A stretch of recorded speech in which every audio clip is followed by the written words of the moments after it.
In 2020, I had one of the most superb gaming experiences maybe of my entire life. Somehow, my exiting high school just perfectly aligned with the real onset of COVID looming over the entirety of America, and as you could probably assume would happen from a recent high school graduate who's just gotten done with sort of pointless classes in the local high school to after-school sports, who has now been recently given unrestricted access to a console gaming device and is highly discouraged to go outside really for any reason to any destination. Well, as you could probably imagine, a lot of gaming had to get done. And so game I did. A lot of the games that I experienced that sort of developed the way that I think and talk throughout this channel, or whatever the format may be. One game kind of sticks out above the rest. One game is just so uniquely rich and enjoyable, and honestly, looking back, was significantly ahead of its time, in my opinion. Divinity Original Sin 2. Yes, Pokemon gave the vast majority of us the sort of turn-based basic experience that we needed to be able to access the genre really quite easily. However, it's common knowledge by now how Larian loves to just dominate the turn-based scene.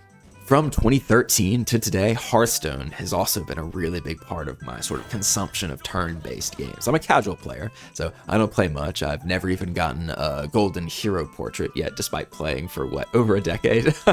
But Hearthstone's satisfyingly straightforward game design just kind of helps to introduce time as a serious factor to consider, yes, in turn-based games, but in games at large, right? Somehow, despite all of this experience with Hearthstone, entire summers spent obsessing over the reimagining of the D&D combat system. I mean, that's what it really is, right? Rights or not. I haven't played Baldur's Gate 3. I got to the Gauntlet of Shar and just kind of seemed to decide that this game wasn't worth the effort anymore. Now, despite that, turn-based games really often are pretty simple, assuming you're ignoring Paper Mario likes such as Clair Obscur.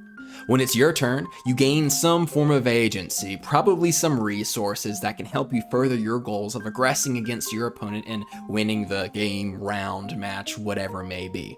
Now, whenever it's not your turn, you just can't. As you can probably imagine, having to stand there while your opponent beats on you for the entirety of their turn does add some novelty to the experience, but as you can probably also imagine, there's just a little bit more to it than that.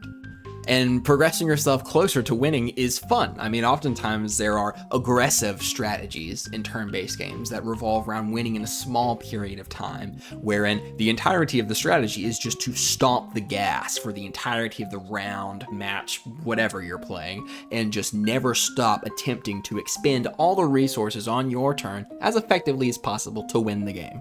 However, of course, as you can imagine, it's rare that aggressing is the only thing that you can do. There are sort of simpler things such as healing yourself, which kind of acts as peeling off or revoking some of that agency that your opponent just expended upon you to win the game. But also, you can usually expend some of your capacity now to greater modify or strengthen your agency in the future. Despite the popularity of aggressive playstyles in turn-based games, very frequently there are sort of slower playstyles that can oftentimes to just slice off what they can do now as frequently as they possibly can so as to invest in themselves in the future.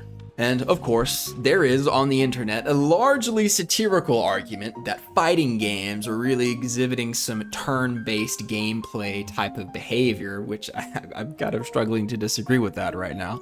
A lot of turn-based games kind of slow down your level of stimulation at the keyboard. You can think of Baldur's Gate. I mean, hey, if you get hungry in the middle of a fight with the gnolls or whatever it may be, you can just leave. It will not be the enemy's turn until you hit in turn, right? And no, that kind of slowing down is not for everyone. I'm not trying to say that it is, but I'm glad that this level of diversity does exist in the modern day games market so that you can kind of carefully choose on a sort of pitch of exactly how you want to experience games. I've obviously sunk an exorbitant amount of time into hero shooters and have a very long-lasting, nostalgic, if a little bit aging, holy matrimony with Skyrim, but it's a little bit difficult to overstate the importance of sort of turn-based gaming experiences in my life, and a lot of that came together to shape how I come to understand things here on this channel. A lot of the time, turn-based games go forth to really explain themselves in a pretty substantial depth, right? I mean, at least more so than, say, action games do, perhaps. And that sort of giving yourself a deeper understanding of what's going on, I would argue, was a part of the experience for turn-based games. There's something going on there. So at the end of the day, thank you, turn-based games. You've really kind of worked your way into my heart. Wait, except for Rainbow Six Siege. Not even taking turns can make me enjoy that insta-give matchup hell.